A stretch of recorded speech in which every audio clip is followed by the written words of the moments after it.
రాష్ట్రాల్లోని అంగన్వాడీ సోదరీమణులందరికీ నమస్కారం. అంగన్వాడీ అప్డేట్స్ కోసం ఇంకా ఎవరైనా సబ్స్క్రైబ్ చేసుకోకపోతే వెంటనే మన ఛానల్ని సబ్స్క్రైబ్ చేసుకోండి. వీడియోస్ లైక్ చేయండి. కొన్ని ముఖ్యమైన తెలుగు రాష్ట్రాల అంగన్వాడీ న్యూస్ని ఇక్కడ డిస్కస్ చేద్దాం. అంగన్వాడీ టీచర్పై కత్తితో దాడికి యత్నం.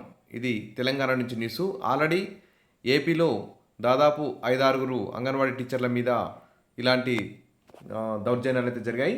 ఇప్పుడు తెలంగాణలో ఈ సంఘటన జరిగింది. అంగన్వాడీ టీచర్పై ఓ వ్యక్తి కత్తితో దాడి చేసేందుకు యత్నించినట్టు ఎస్ఐ శివానందం తెలిపారు. ఇది జడ్చర్ల మహబూబ్నగర్ జిల్లా నుంచి వచ్చినటువంటి న్యూస్.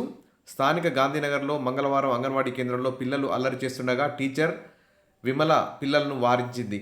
ఈ క్రమంలో ఓ చిన్నారి తల్లి సావిత్రి అక్కడికి రావడంతో ఆమెతో మాట్లాడుతున్న సమయంలో నరేందర్ గౌడ్ అకారణంగా అక్కడికి వచ్చి అంగన్వాడీ టీచర్పై చేయి చేసుకున్నాడు. అనంతరం రాత్రి 8 గంటల సమయంలో ఆయన అంగన్వాడీ టీచర్ అయిన విమల ఇంట్లోకి చొరబడి 2 కత్తులతో దాడి చేసేందుకు ప్రయత్నించగా తప్పించుకొని బయటపడింది. బుధవారం బాధితురాలి ఫిర్యాదు మేరకు కేసు నమోదు చేసుకుని దర్యాప్తు చేస్తున్నట్టు జడ్చర్ల ఎస్ఐ గారైతే తెలియజేస్తున్నారు. ఇక ఇంకోటి చూస్తే ప్రైవేటు ప్రీ ప్రైమరీ స్కూళ్ళ మూసివేత. అయితే ప్రభుత్వాలేమో అంగన్వాడీలను ప్రీ ప్రైమరీగా అభివృద్ధి చేస్తున్నాం, ఇంగ్లీష్ మీడియం ప్రవేశపెడుతున్నాం, అది చేస్తున్నాం గొప్పలు చెప్తున్నాయి. కానీ ఇబ్బడి ముబ్బడిగా ఇష్టారాజ్యంగా ప్రీ ప్రైమరీ స్కూల్ నడుస్తున్నా కానీ ప్రభుత్వాలు అయితే పట్టించుకోవడం లేదు. అసలు పర్మిషన్ లేకుండా 2 తెలుగు రాష్ట్రాల్లోనూ భారతదేశ వ్యాప్తంగా ఎన్నో ప్రీ ప్రైమరీ స్కూళ్ళు అయితే రన్ అవుతున్నాయి. ఫస్ట్ పర్మిషన్ తీసుకొని ప్రీ ప్రైమరీ స్కూల్ ఏర్పాటు చేసే విధంగా ప్రభుత్వాలు అయితే ఒక చట్టాన్ని తీసుకురావాలి. అప్పుడే అంగన్వాడీ స్కూళ్ళలో స్ట్రెంత్ పెరిగే అవకాశం ఉంటుంది. తద్వారా గవర్నమెంట్ ప్రైమరీ స్కూల్లో, హై స్కూళ్ళలో, కాలేజీల్లో స్ట్రెంత్ పెరిగే అవకాశం ఉంది. కానీ ఇప్పుడు ప్రైవేటు కాన్వెంట్ స్కూల్ వాళ్ళు 2.5 సంవత్సరాలు నిండగానే ఆ పిల్లల్ని, చిన్నారుల్ని తమ ప్రైవేట్ స్కూల్లో వ్యాన్లు ఎక్కించుకొని తీసుకెళ్తున్నారు. అసలు పర్మిషన్ లేకున్నా, ప్రీ ప్రైమరీ స్కూల్లో పర్మిషన్ లేకున్నా కానీ ప్రైమరీ స్కూల్ అయితే రన్ చేస్తున్నారు. కాబట్టి ఖచ్చితంగా పర్మిషన్ లేని ప్రీ ప్రైమరీ స్కూల్ అన్నింటినీ మూసివేయాలి. అప్పుడే అంగన్వాడీ కేంద్రాల్లో స్ట్రెంత్ పెరుగుతుంది. ఈ విషయంపై 2 తెలుగు రాష్ట్ర ప్రభుత్వాలు ముందడుగు వేస్తారని చెప్పి ఆశిద్దాం. ఇది తెలంగాణ నుంచి వచ్చిన న్యూస్.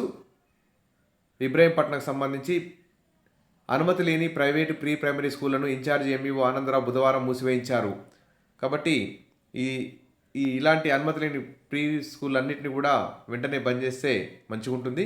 ఇంకో ముఖ్యమైన విషయం, కేంద్ర ప్రభుత్వానికి సంబంధించినటువంటి న్యూస్ ఇది. అంగన్వాడీ కేంద్రాలకు సొంత భవనాలు నిర్మించండి, కేంద్ర మంత్రికి ఎంపీ కేశినేని వినతి. కానీ ఇక్కడ విజయవాడ పార్లమెంటు పరిధిలోని 892 అంగన్వాడీ కేంద్రాలకు సొంత భవనాలు నిర్మించేందుకు నిధులు మంజూరు చేయాలని కేంద్ర మహిళా శిశు అభివృద్ధి శాఖ మంత్రి అన్నపూర్ణాదేవికి విజయవాడ ఎంపీ కేశినేని శివనాథ్ విజ్ఞప్తి చేశారు. పార్లమెంట్లోని ఆమె ఛాంబర్లో గురువారం కేంద్ర మంత్రిని ఎంపీ కలిసి వినతి పత్రం అందజేశారు.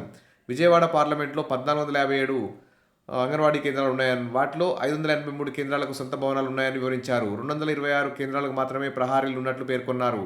357 అంగన్వాడీ కేంద్రాలకు ప్రహారీలు నిర్మించాలని కోరారు. కొత్తగా 60 అంగన్వాడీ కేంద్రాలు ఏర్పాటు చేయాలని విజ్ఞప్తి చేశారు. ఎంపీ కేశినేని శివనాథ్ చేసిన వినతికి కేంద్ర మంత్రి అన్నపూర్ణాదేవి సానుకూలంగా స్పందించారు.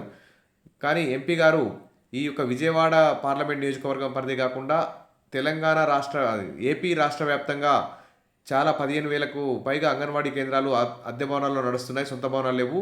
వాటన్నిటికీ సొంత భవనాలు నిర్మించేలా చూసే విధంగా రిపోర్ట్ ఇస్తే బాగుండేది. అదేవిధంగా అంగన్వాడీ టీచర్లు, ఆయాల యొక్క జీతాలు కూడా చాలా తక్కువ ఉన్నాయి. వారికి జీతాలు పెంచేటువంటి బడ్జెట్లో జీతాలు పెంచడానికి కూడా ముందుకు రావాలని చెప్పి కేంద్ర ప్రభుత్వానికి వినతి పత్రం ఇస్తే బాగుండేది. ఇంకా అంగన్వాడీలకు సుప్రీంకోర్టు తీర్పిచ్చిన ప్రకారంగా పెన్షన్, గ్రాట్యుటీ తదితర సౌకర్యాలు కూడా కల్పించాలని మరి కేంద్ర మంత్రికి సిఫార్సు చేస్తే బాగుండేది. కేవలం విజయవాడ గురించే ఇక్కడ నివేదిక అయితే, మెమోరాండం అయితే ఇవ్వడం జరిగింది. ఇది కాకుండా ఏపీ రాష్ట్ర ప్రభుత్వం, తెలంగాణ రాష్ట్ర ప్రభుత్వం తరపున మంత్రులు కేంద్ర మహిళా శిశు సంక్షేమ శాఖ మంత్రికి అంగన్వాడీ టీచర్ల యొక్క జీతాలు, పెన్షన్, గ్రాట్యుటీ తదితర సౌకర్యాలపై కూడా మెమోరాండం ఇస్తే మంచిగా ఉంటుంది. అప్పుడైనా మరి కేంద్ర మహిళా శిశు సంక్షేమ మంత్రి ప్రధానమంత్రి గారితో చర్చించి అంగన్వాడీలకు ఒక గుడ్ న్యూస్ చెప్తారని చెప్పి ఆశిద్దాం. ఇవ్వండి ఈరోజు ముఖ్యమైనటువంటి అంగన్వాడీ అప్డేట్స్. మరిన్ని అప్డేట్స్ కోసం మన ఛానల్ని ఫాలో అవుతుండండి. Thank you.